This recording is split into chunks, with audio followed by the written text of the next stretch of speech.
नमस्कार, स्वागत है आप सभी का सीयूटी कॉन्सेप्ट में। जैसा कि आप सभी को पता है कि आज हम लोग इलाहाबाद यूनिवर्सिटी के टूर पर हैं। तो अभी हम लोग इलाहाबाद यूनिवर्सिटी का आर्ट्स फैकल्टी को घूमें, उसके बाद साइंस फैकल्टी को। उसके पहले हम लोग बहुत बहुत धन्यवाद देना चाहते हैं क्योंकि हमारे साथ 3 लोग हैं और ये तीनों लोग सीयूटी कॉन्सेप्ट के स्टूडेंट रहे हैं और आज इलाहाबाद यूनिवर्सिटी में पढ़ भी रहे हैं। इनके माध्यम से ही हम लोग घूमे हैं, भ्रमण किए हैं। तो सबसे पहले आप तीनों अपना अपना परिचय दे दीजिए। आप अपना परिचय दीजिए। मैं अक्षत सिंह, छात्र इलाहाबाद विश्वविद्यालय, मूलतः निवासी मऊ जिले से हूँ।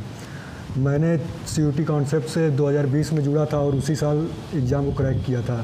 फिर से तब से अभी तक इलाहाबाद यूनिवर्सिटी में इनरोल्ड हूँ और इसी वर्ष मैंने बीए तृतीय वर्ष का परीक्षा दिया है और रिजल्ट का फाइनल ईयर। अगर आपसे एक शब्द में पूछा जाए कि आपका इलाहाबाद यूनिवर्सिटी का 3 साल कैसा रहा तो क्या बोलेंगे आप? फिलहाल देखा जाए अगर 3 साल के नज़रिए से तो 2 साल तो फिलहाल कोविड का दौरान था, सबको ही पता है। बाकी अभी प्रेजेंट में 6 महीने क्लास चली तो उसमें काफ़ी अच्छा योगदान था प्रोफेसरों का, काफ़ी सपोर्टिंग था। नेचर वाइज भी देखा जाए तो काफ़ी सपोर्टिंग इन्वायरमेंट है और सीनियर जूनियर भी देखा जाए। चलिए, बहुत बढ़िया। Okay sir. और देखिए, मैं आपको बता देना चाहता हूँ कि इलाहाबाद यूनिवर्सिटी में सीयूटी कॉन्सेप्ट का पहला टी शर्ट पाने वाले बने हैं। चलिए, आप अपना परिचय दीजिएगा। जी, मेरा नाम तेज प्रताप रौनक है और मैं बिहार के सिवान ज़िले का निवासी हूँ। मैं वर्ष 2020 में सीयूटी कॉन्सेप्ट से ही मैंने तैयारी स्टार्ट किया था और इन्हीं के थ्रू मुझे इलाहाबाद विश्वविद्यालय में एडमिशन मिला और आज 3 साल हो गया करीब। मैं अभी बीए तृतीय वर्ष का छात्र रहा हूँ और अभी फाइनल ईयर का पेपर दिया हूँ और रिजल्ट का वेट है। आपका ऑनर्स ऑनर्स तो नहीं होता है, 2 पेपर होता है फाइनल में। कौन तो मेरा सब्जेक्ट था बीए प्रोग्राम है, पॉलिटिकल साइंस है और मेडिकल हिस्ट्री है। तो आपका कैसा रहा? सिर्फ एक शब्द में बोलिए। बढ़िया, अद्भुत। जी, काफ़ी बढ़िया रहा। यहाँ का प्रोफेसर है, काफ़ी एकदम फ्रेंडली बात करते हैं, सपोर्टिंग करते हैं। आपको कुछ समझ में ना आए तो अलग से क्लासेस देते हैं। काफ़ी बढ़िया है यहाँ। और एक और लोग हैं, वो अपना परिचय खुद से बताएंगे। बताइए। जी, धन्यवाद सर।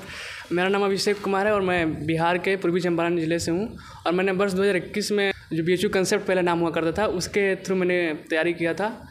और उस समय सभी विश्वविद्यालय का अलग अलग एग्जाम होता है, अलग अलग इंटरेस्ट था, इसलिए उसका नाम ऐसा था। तो हम उसी तैयारी किए थे और उसी समय यहाँ पे इनरोल भी हुए और अभी मैं वर्तमान में बीए द्वितीय वर्ष का छात्र हूँ। और ये रहे आपके शुभम सर। इनकी परिचय की आवश्यकता नहीं है। तो सबसे पहले मैं बता दूं कि इसमें भी हम बात करेंगे कि हम लोग घूमे तो कैसा लगा, लेकिन सबसे बड़ी बात है, अभी आप लोग देखे होंगे 3 लोगों से मिलने हैं, 3 में 2 बिहार से ही हैं। मतलब आप समझ सकते हैं कि यहाँ भी लगता है बिहार के स्टूडेंट बहुत संख्या में आते हैं। काफ़ी मत। हाँ, मुझे छोड़ दिया जाए तो देखा जाए सभी लोग बिहार के हैं। हाँ, और तो झारखंड से। तो सबसे पहले मैं अपना रिएक्शन देने से पहले शुभम सर का रिएक्शन जान लेना चाहता हूं कि शुभम सर को, क्योंकि हम लोग पहली बार इलाहाबाद आए घूमने के लिए, प्रयागराज पहली बार आए और पहली बार यूनिवर्सिटी भी आए, तो कैसा लगा सर आपको? बताइए, आप अपना रिएक्शन दीजिए। सर, सबसे पहले तो आपको धन्यवाद देना चाहूँगा क्योंकि ये प्रयाग की जो पहली यात्रा रही है इसमें आपका काफ़ी योगदान रहा है। आपने ही कह सकते हैं कि मुझे प्रोत्साहित किया कि चलना है। और दूसरी बात कि मैं काफ़ी समय से सोच रहा था कि मुझे प्रयाग की यात्रा करनी है, लेकिन अवकाश नहीं मिल रहा था। लेकिन अब जब यहाँ आया हूँ तो इलाहाबाद विश्वविद्यालय में काफ़ी चीज़ें मुझे देखने को मिली। सबसे पहले तो जब मैं बीएचयू में रह रहा था तो उस समय लग रहा था कि क्या है कि वास्तुकला क्षेत्र में, ठीक ना, वास्तुकला शैली में बीएचयू जो है सर्वोत्कृष्ट है। लेकिन इलाहाबाद विश्वविद्यालय में आने के बाद एक इतिहास का छात्र होने के नाते मुझे लगा कि यहाँ की जो इंडो सारा सैनिक शैली है, जिसमें मुगल वास्तुकला शैली और जो ब्रिटिश शैली है, दोनों का जो सम्मिश्रण है वो मुझे काफ़ी विलक्षण लगा। तो ये चीज़ें मुझे प्रभावित किया। इसके अलावा कहा जाता है कि बीएचयू की जो एयू की जो स्टूडेंट पॉलिटिक्स होती है, इसकी वजह से यहाँ अशांति होती है। लेकिन मैं जब यहाँ आया हूँ तो ऐसी चीज़ें तो मुझे सर इसका कारण है, मुझे पता चला है कि अभी यहाँ एग्जाम चल रही है। हाँ, हो तो सकता है शांतिपूर्ण तरीके से सब कुछ हो रहा है। हाँ, मुझे भी ये चीज़ लगा, लेकिन अभी तक तो ऐसा ही लगा है।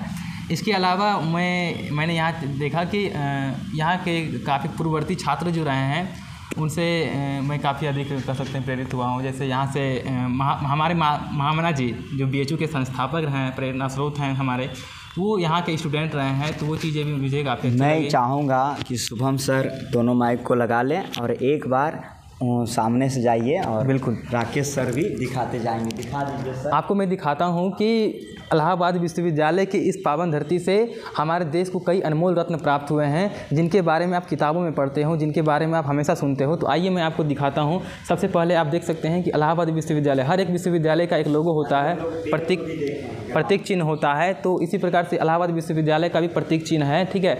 तो ये आप देख सकते हैं बीएचयू का जिस प्रकार से है, तो यहाँ इलाहाबाद विश्वविद्यालय का भी है। आगे आप देखेंगे कि ये विजयनगरम हॉल है। ये जो हॉल जिसमें हम लोग अभी वीडियो बना रहे हैं, ये विजयनगरम हॉल है।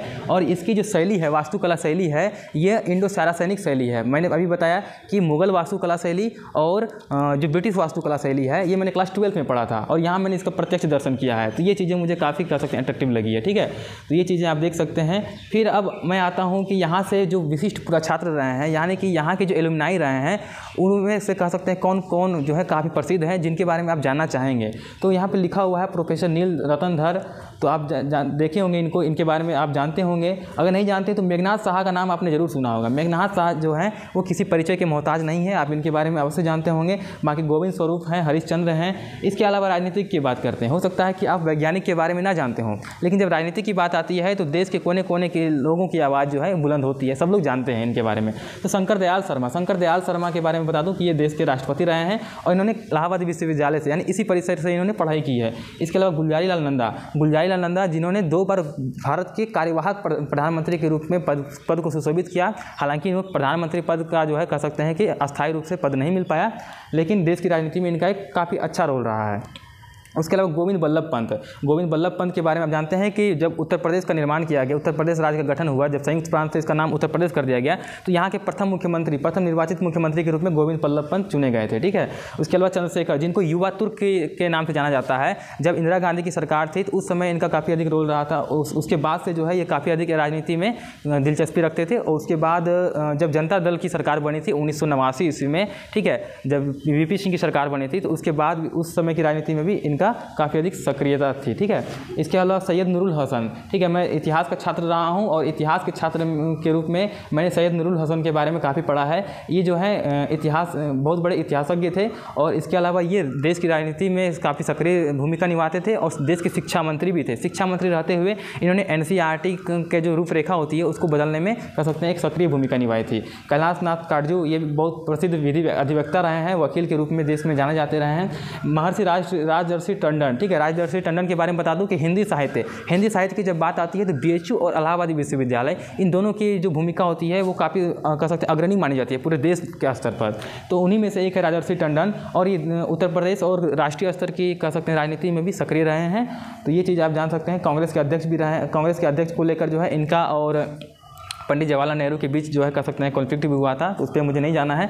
सत्येंद्र नाथ सिन्हा के बारे में जान सकते हैं कि ये बिहार के मुख्यमंत्री रहे हैं। और इसके अलावा मदन लाल खुराना जो है ये दिल्ली के पूर्व मुख्यमंत्री और एक कुशल राजनीतिज्ञ रहे हैं, ठीक है। उसके अलावा अर्जुन सिंह के बारे में आप जानते ही होंगे। ये कुछ मतलब कि यूपीए की जो सरकार थी, यूनाइटेड प्रोग्रेसिव अलायंस, यानी कि NDA सरकार से पूर्व जो मनमोहन सिंह की सरकार थी, उसमें ये अर्जुन सिंह जो हैं देश के शिक्षा मंत्री थे। शिक्षा मंत्री को उस समय ह्यूमन रिसोर्स डेवलपमेंट कह सकते हैं कि मिनिस्टर कहा जाता था, मानव संसाधन विकास मंत्रालय के तहत वो काम करते थे और इनकी भी एक बहुत बड़ी भूमिका रही है, ठीक है। ये मध्य प्रदेश से आते हैं। इसके अलावा विश्वनाथ प्रताप सिंह किसी परिचय के मोहताज नहीं है। जनता दल की सरकार बनी थी, नेशनल फ्रंट की सरकार बनी थी 1989 में और उस समय जो है ये देश के प्रधानमंत्री बने थे। प्रधानमंत्री पद पर रहते हुए इन्होंने 1990 ईस्वी में मंडल कमीशन के रिकमेंडेशन को जो है वो इम्प्लीमेंट किया था, जिसके आधार पर OBC वर्ग को जो है 27% आरक्षण मिला था। इसके अलावा इनके समय में इनको याद किया जाता है बोफोर्स घोटाले को उजागर करने में और कई सारे कह सकते हैं सोशल जस्टिस यानी सामाजिक न्याय से जुड़े कार्यों को अंजाम देने में इनकी भूमिका अग्रणी मानी जाती है। हेमवती नंदन बहुगुणा की बात करें तो इन्होंने इलाहाबाद विश्वविद्यालय से स्नातक विज्ञान में, ठीक है, इसी परिसर से जो है इन्होंने पढ़ाई किया हुआ है और स्वतंत्रता आंदोलन में ये व्यस्त होने के कारण इस कोर्स को पूरा नहीं कर पाए थे। सक्रिय राजनीति में ये रहे और केंद्रीय वित्त मंत्री के रूप में भी ये कार्य कर चुके हैं, ठीक है। जिस मंत्रालय को आज निर्मला सीतारमण जी संभाल रही हैं, उस मंत्रालय को हेमवती नंदन बहुगुणा जी जो हैं संभाल चुकी हैं, ठीक है। इसके अलावा अभी आगे चलते हैं तो अब आप देख सकते हैं हमारे आदर्श पुरुष महामना पंडित मदन मोहन मालवीय जी, आप तो जानते ही होंगे, अगर बीएचयू के स्टूडेंट होंगे तो इनको इनके कह सकते हैं इनके बारे में कुछ भी जानकर आपको एक अजीब सी आत्मानुभूति होती है, एक अजीब सा महसूस होता है कि हम इनसे अपना तो जोड़ते हैं, ठीक है। तो उसी प्रकार से मैं जब यहाँ आया तो इनकी मूर्ति को, इनकी प्रतिमा को मैंने सबसे पहले परिसर में ही देखा आर्ट्स फैकल्टी में। उसके अलावा जब यहाँ आया तो यहाँ मैंने देखा कि इन्होंने यहीं से जो है पढ़ाई की हुई थी, ठीक है। यहाँ से इन्होंने पढ़ाई की और इसके बाद इन्होंने ऐसी शिक्षा ग्रहण की यहाँ पर कि इनको लगा कि हमें जो है इलाहाबाद विश्वविद्यालय जैसा एक अन्य विश्वविद्यालय की भी स्थापना करनी चाहिए। और यहाँ से इन्होंने वैसे मूल्य विकसित किए अपने अंदर कि इन्होंने इलाहाबाद विश्वविद्यालय से भी बड़ा विश्वविद्यालय काशी हिंदू विश्वविद्यालय के रूप में स्थापित किया। तो महामना जी के बारे में देख सकते हैं। एन डी तिवारी जो उत्तर प्रदेश के मुख्यमंत्री रह चुके हैं, इनके बारे में आप जान सकते हैं, ठीक है। आंध्र प्रदेश के राज्यपाल के रूप में भी काम कर चुके हैं।